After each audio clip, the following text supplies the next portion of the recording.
Ada sebuah kisah tentang seorang wanita gigih yang berjuang keras sepanjang hidupnya hingga akhirnya menjadi seorang jutawan.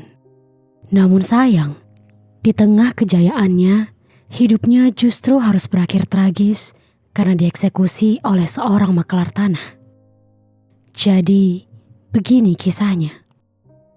Sosilawati Lawiya adalah seorang wanita berusia 43 tahun yang lahir di Sri Medan, Batu Pahat, Malaysia. Diketahui dirinya sudah pernah menikah sebanyak 3 kali dan dari pernikahan pertamanya, Sosilawati memiliki 4 orang putri dan 2 orang putra yang bernama Erni Dekritawati Yuliana atau yang biasa dipanggil Rita, Erwan Suwari Rizwan, Erwan Nasri, Erinawati Sofiah, dan Eni Rinilawati. Saat pertama kali bercerai dengan mantan suami pertamanya, Sosilawati sempat kebingungan karena tidak tahu bagaimana caranya melanjutkan hidup sambil mengurus dan membiayai para buah hatinya seorang diri. Namun, sebagai ibu yang bertanggung jawab, Sosilawati tidak mau menyerah. Ia bekerja lebih keras dan lebih gigih lagi untuk bisa menghidupi ke-6 buah hatinya sendirian. Akhirnya, pada tahun 1990-an, Sosilawati pun mendirikan sebuah usaha kosmetik yang ia beri nama Novel Visages. Tak mudah menjalankan bisnis sambil mengurusi 6 orang buah hati. Di awal-awal membangun bisnisnya, Sosilawati bahkan harus memasarkan produk-produknya dari rumah ke rumah sambil menggendong si bungsu Eni. Usaha tidak pernah mengkhianati hasil. Itulah ungkapan yang tepat untuk menggambarkan perjuangan Sosilawati. Hanya butuh waktu hitungan tahun, wanita itu telah bisa mengembangkan bisnisnya lebih besar lagi. Bahkan, di tahun 1994, dirinya sudah berhasil mendirikan sebuah perusahaan kecantikan yang ia beri nama Novel Beauty Center SDN BHD. Lalu, atas segala kegigihan dan kerja kerasnya, Sosilawati pun berhasil menyandang gelar miliarder di usianya yang baru menginjak 40 tahun. Saat itu, kekayaan bersihnya bahkan tercatat telah mencapai 100 juta ringgit Malaysia atau sekitar 360 miliar dalam rupiah. Tujuan Sosilawati pun tercapai. Ia berhasil menjadi ibu yang hebat hingga bisa menyekolahkan ketiga putrinya di London, Inggris.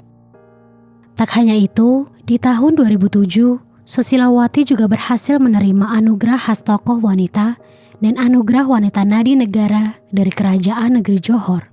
Dan dari saat itulah, Sosilawati resmi menyandang gelar sebagai Datuk.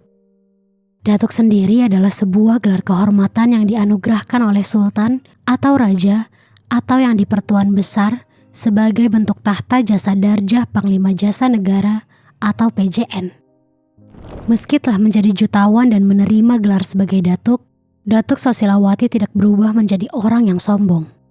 Bagi keluarga dan teman-temannya, ia adalah sosok yang baik dan dermawan. Setiap kali ia pergi ke luar negeri untuk bekerja atau sekedar jalan-jalan, Datuk Sosilawati tidak pernah lupa membelikan oleh-oleh atau mengajak mereka.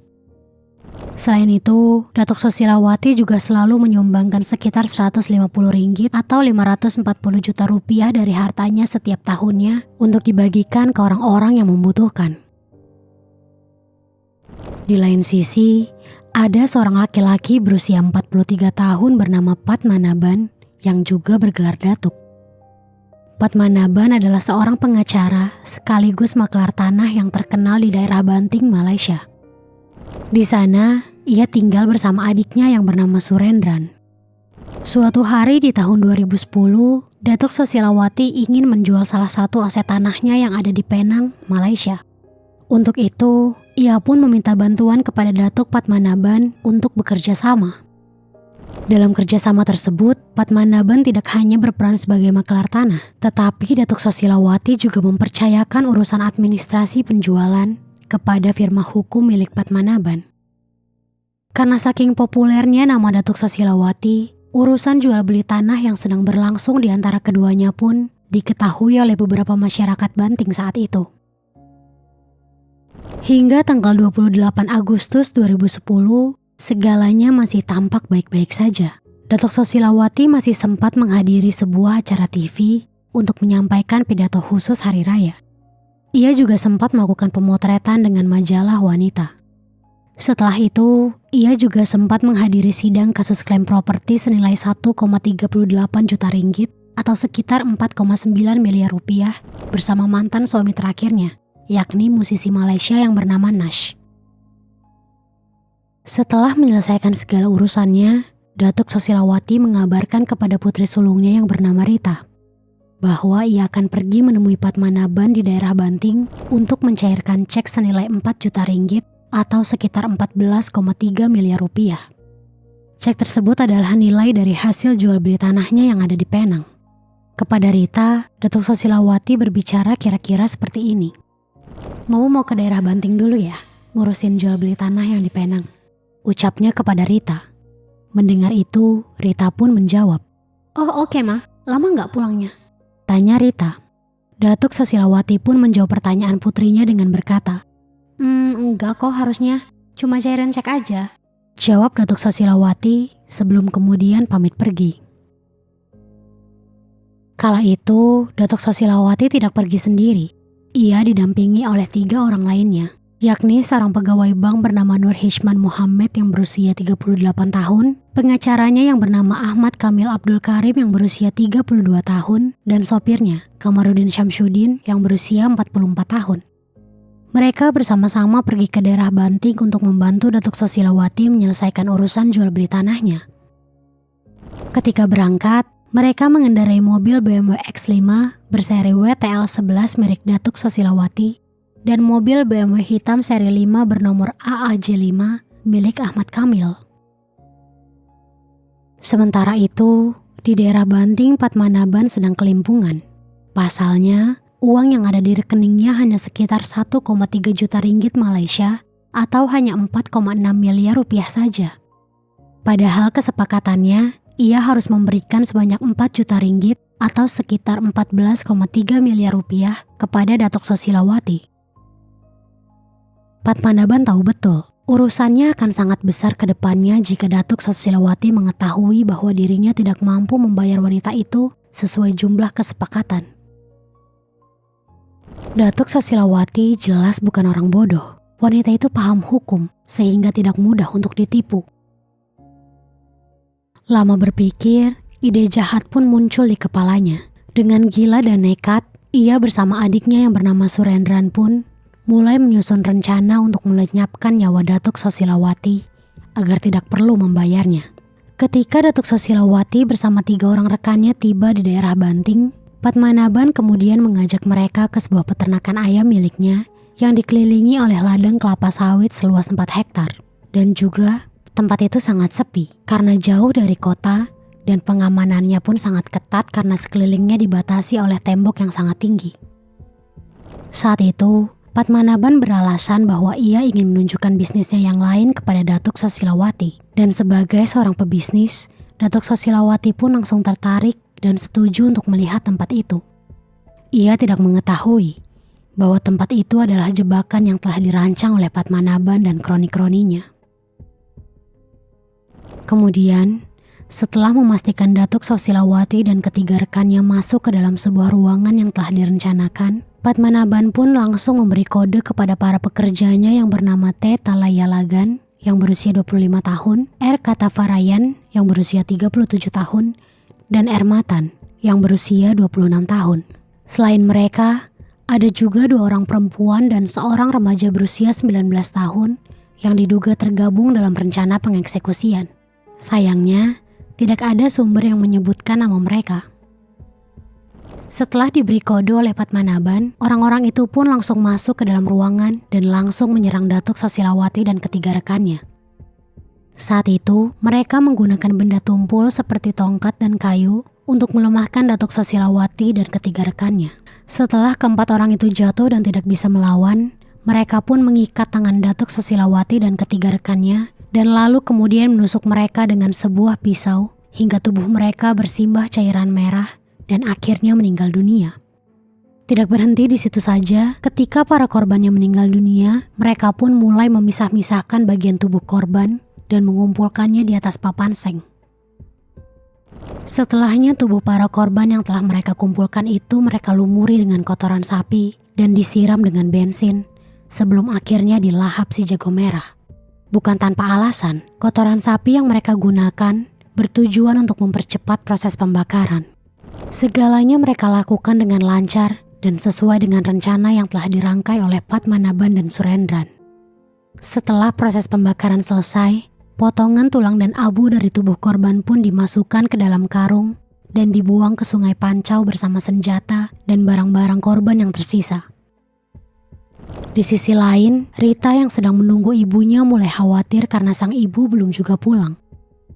Pada tanggal 30 Agustus 2010, Rita pun membuat laporan ke kepolisian tentang kehilangan ibunya. Ia juga menyertakan percakapan terakhir bersama sang ibu untuk membantu pencarian.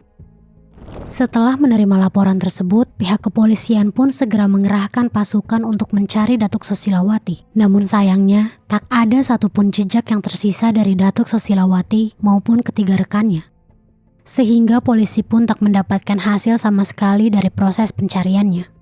Akhirnya, tak butuh waktu lama, berita kehilangan jutawan kosmetik itu pun langsung menggemparkan seluruh masyarakat Malaysia dan menjadi trending topik berhari-hari di platform sosial media bernama Twitter. Setelah pencarian panjang, pada tanggal 6 September 2010, mobil BMW milik Datuk Sosilawati yang ia gunakan pada hari beliau menghilang ditemukan di parkir apartemen Angsana USG 1 di daerah Subang Jaya. Sementara, mobil pengacaranya yang bernama Ahmad Kamil ditemui di lokasi yang berbeda, yakni di depan kawasan perumahan teres 2 tingkat di samping Hotel Grand Dorset, masih di Subang Jaya. Setelah penemuan mobil itu, polisi langsung bergerak cepat. Tim forensik dari Markas Besar Polisi Kuala Lumpur pun langsung dikerahkan untuk melakukan pemeriksaan dan mendeteksi sidik jari yang ada di dalam mobil. Selain itu, Inspektur Jenderal Polisi Tan Sri Musa Hasan juga mulai meninjau panggilan masuk dan keluar serta pesan-pesan yang tersisa dari device di dalam mobil. Pada 11 September tahun 2010, Padmanabhan dan adiknya langsung ditahan oleh kepolisian untuk diinterogasi. Adapun dasar penahanannya adalah laporan dari Rita yang mengatakan bahwa ibunya terakhir kali izin untuk menemui mereka. Selain itu, jejak-jejak hasil penyelidikan yang ditemukan di kedua mobil pun mengarah kepada mereka. Saat diinterogasi, Padmanabhan dan Surendra pun akhirnya mengakui semua kejahatan yang telah mereka lakukan. Mereka juga memberikan kronologi dan lokasi di mana mereka membuang abu milik Datuk Sosilawati dan ketiga rekannya. Setelah mendapatkan keterangan itu, kepolisian dan tim forensik pun langsung dengan sigap mendatangi peternakan ayam dan ladang kelapa sawit milik Padmanabhan untuk diinvestigasi. Di sana, polisi menemukan sebuah tempat yang sangat janggal karena terlihat seperti tempat pembakaran dengan bau bensin yang sangat menyengat. Tak hanya itu, tim forensik pun juga memeriksa Sungai Pancau dan menemukan rambut, tulang belulang yang telah hangus, 6 potong seng, pisau sepanjang 30 cm, 4 buah ponsel, serta 3 buah jam tangan mewah bermerek Rolex, Longines, serta Seiko. Semua temuan itu pun dibawa ke laboratorium untuk diperiksa. Dan semua hasil DNA-nya menunjukkan bahwa benar, itu semua adalah milik para korban. Setelah segala bukti terungkap, akhirnya Padmanabhan dan adiknya pun resmi ditangkap pada tanggal 16 September 2010 bersama 9 orang lainnya yang terduga terlibat juga dalam pengeksekusian. Persidangan untuk kasus ini pun berlangsung cukup panjang, yakni hingga 7 tahun lamanya. Hingga akhirnya, pada tanggal 16 Maret tahun 2017, Pengadilan Malaysia pun menetapkan bahwa kasus ini adalah kasus pengeksekusian berencana, mengingat rapinya detail-detail yang mereka lakukan selama pengeksekusian. Akhirnya, Padmanabhan, adiknya Surendran, bersama kedua pekerjanya yang bernama Kata Farayan dan Tilayalagan pun akhirnya dijatuhi hukuman eksekusi dengan cara digantung. Sementara, satu lainnya yang bernama Ermatan lolos dari hukuman eksekusi karena kurangnya bukti. Di samping itu, keluarga Datuk Sosilawati, terutama putra dan putrinya, sampai kini masih harus berjuang untuk menerima bahwa ibu mereka telah pergi dengan cara yang sangat tragis. Mereka pun masih harus terus berusaha untuk melanjutkan hidup dan meneruskan bisnis kecantikan yang dibangun oleh ibu mereka sebagai penanda segala kegigihan dan kerja kerasnya selama hidup.